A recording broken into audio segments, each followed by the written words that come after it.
ज्ञान की अपच।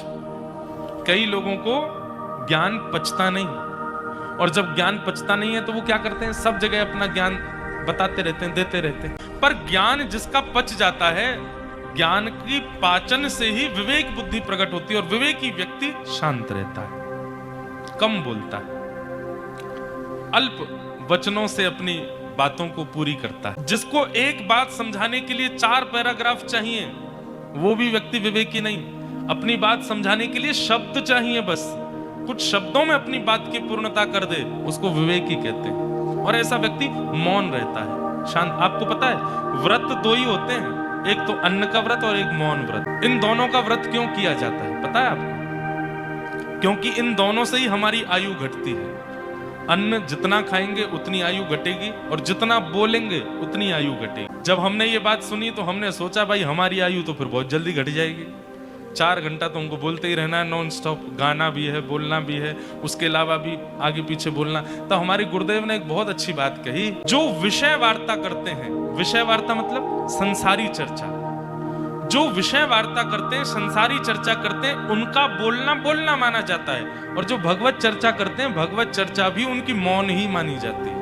अभी भी हम मौन ही हैं। अगर देखा जाए तो हम हर दिन 5 घंटे मौन हैं। क्यों? 3 घंटे केवल भगवत चर्चा कर रहे हैं, ये मौन है। इसमें आपका मौन टूटता नहीं है, इसमें वाणी की जो खपत होती है वो होती नहीं है, ये मूलतः श्रेष्ठ ही है। तो इसलिए कम बोलिए। मौने च कलहो नास्ति, एक नियम हमारे कहने से अगर सागर वाले बना सके तो हम आपको सत्य बता रहे हैं, आप वो प्राप्त करेंगे कि आप हमको याद रखें। दिन भर में 1.5 से 2 घंटा सूर्य उदय और सूर्य अस्त के बीच में मौन होना शुरू हो जाएगी। रात्रि में नहीं, सूर्य जब आकाश में हो उस बीच में 1.5-2 घंटे का मौन निश्चित कर लीजिए। इतने बजे से इतने बजे तक हम मौन रहेंगे। और मौन का मतलब ये नहीं है कि मुख से तो बोल नहीं रहे लेकिन मैसेज चल रहे हैं धुआंधार, व्हाट्सएप चल रहा है, फेसबुक चल रही है। नहीं, मौन का मतलब है कि किसी भी प्रकार के विचारों का आदान प्रदान होना ही नहीं है। वो मौन आप अनुभव करेंगे, एक विशिष्ट शांति, एक विशिष्ट धैर्य चित्त में आएगा, एक विशिष्ट ठहराव आपके जीवन में आने लगेगा। ठाकुर जी जीवन में आएंगे तो क्या होगा? सबसे पहला, संग्रह का मन नहीं होगा, लुटाने का मन होगा। ठाकुर जी जीवन में आएंगे तो क्या होगा? दोष दिखने बंद होंगे, गुण दिखने प्रारंभ होंगे। ठाकुर जी जीवन में आएंगे तो क्या होगा? कौन कोई चिल्ला रहे हैं वहां पे, उनको कह दो धीरे बोले। ठाकुर जी जीवन में आएंगे तो क्या होगा? मौन रहना प्रारंभ कर दोगे। और एक अंतिम बात बता दूं, ठाकुर जी जीवन में आएंगे तो क्या होगा? नेत्र अत्याधिक सजल ही, उनसे जल की वृष्टि छोटे, मतलब किसी व्यक्ति की सामान्य प्रेम बात भी अगर आपने सुन ली, छोटे छोटे बालक ने आकर के ये भी कह दिया मैं तो रात में माँ को याद कर रहा था, आप उतना सुन के रो जाओगे। भावुकता चित्त में बहुत ज्यादा आ जाएगी। किसी की सहज वार्ता, किसी के सहज व्यवहार, सहज भाव को सुनकर के आपको रुदन हो जाएगा। समझ जाओ ठाकुर जी जीवन में आए। आप कहेंगे महाराज जी ये सब कहां लिखा है? स्वयं ठाकुर जी बता रहे हैं, वाग्गदगदा द्रवते यस्य चित्तम रुदत्य भीक्ष्णं हसति क्वचिच्च विलज्ज उद्गायत नृत्यते च मद्भक्ति युक्तो भुवनम पुनातु। वाग्गदगदा, जिसकी वाणी मेरे गुणानुवाद गाते गाते गदगद हो जाती हो। द्रवते यस्य चित्तम, जिसका हृदय बहुत द्रवित रहता हो, और इतना द्रवित होता हो कि किसी अन्य की सीधेपन, भोलेपन या सहज वार्ता पर उसके नेत्रों से अश्रुपात होने लग जाता है। सामान्य सी बात पर हंसी आ जाती हो, मतलब कोई बहुत बड़ा जोक मारने की जरूरत नहीं है, सामान्य सी बात कह दो वो हंस जाते हैं, मुस्कुरा जाते हैं। रुदत्य भिक्षणम हसति क्वचिच्च विलज्ज उद्गायत नृत्यते च, मेरा कीर्तन सुनते ही विलज्ज होके, निर्लज्ज होके कीर्तन में नृत्य करने लग जाते हैं। मदभक्ति युक्तो, मेरे भक्ति से युक्त मदभक्त। इसलिए ठाकुर जी जीवन में आएंगे तो ये सारे लक्षण आने लगेंगे। उनमें सबसे पहला है संग्रह वृत्ति नष्ट। 2 प्रकार के लोभ होते हैं, लोभ। और आपको पता है पाप के बाप का नाम क्या है? लोभ।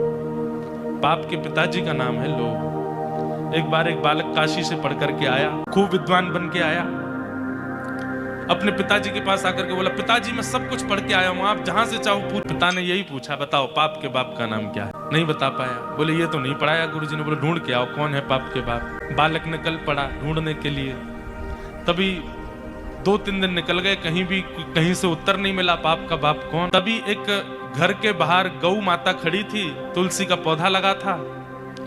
बालक ने सोचा किसी वैष्णव का घर है, 2-3 दिन हो गए, कुछ खाया पिया नहीं, यहाँ पे कुछ पा लेता हूँ। उस घर में जैसे ही प्रवेश किया, वो किसी वैष्णव का घर नहीं था, एक वैश्या का घर था। तो वैश्या ने जैसे ही बालक को देखा, ब्राह्मण बालक, त्रिपुंड लगाए, शिखा रखी है, धोती पहन करके, हाथों में वेद लगे हैं, तुरंत वैश्या आई जल का पात्र लेकर के, महाराज जलपान कीजिए।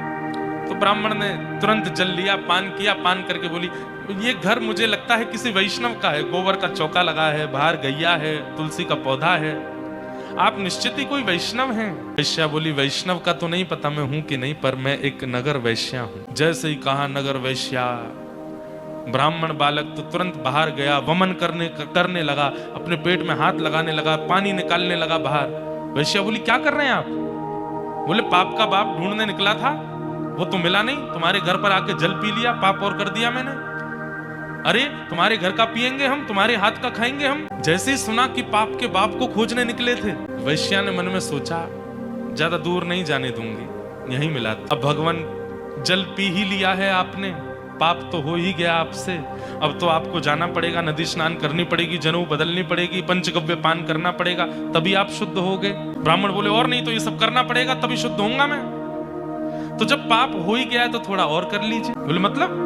बोले, पानी पिया है, प्रसाद भी पा लीजिए मेरे घर का, एक साथ कर लीजिएगा प्रायश्चित उसका। आजकल का व्यक्ति होता तो कर भी लेता, वो आजकल के लोग ऐसे ही विचार करते हैं, हमको करना तो है ही, गंगा जी नहाना तो है, ये पाप और कर चलो।